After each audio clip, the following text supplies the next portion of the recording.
রংপুরের তারাগঞ্জে মানসিক অসুস্থ এক মায়ের হাতে খুন হয়েছে ৫ মাসের কন্যা শিশু। সোমবার ভোরে উপজেলার কুরসা ইউনিয়নের পলাশবাড়ি গ্রামে এ ঘটনা ঘটে।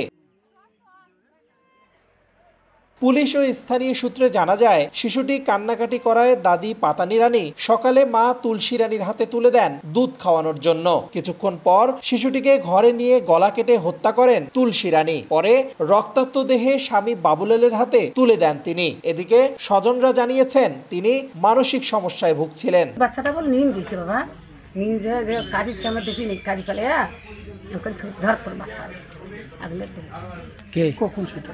এই সকালকার ঘটনা বাবা, ডাক্তারের ব্যবস্থাও করছে। কয়টার সময় ঘটনা? এই 6টার সময়। সকাল কান্নাকাটি করে সারা কোলা নিলে দুধ কয় 2-3 জন ধরিয়ে না দুধ করে, গায়ের দুধ খাওয়া আর ইয়েও দুধ খায়, সহজে খাওয়া খায় না।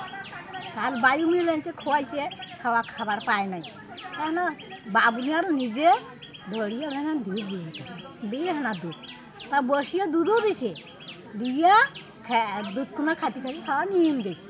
এই ঘটনায় ওই নারীকে আটক করেছে তারাগঞ্জ থানা পুলিশ। তিনি হত্যার কথা স্বীকার করেছেন। বাচ্চাটা তো আমি নিজে মারলাম। নিজে বাচ্চা কেন?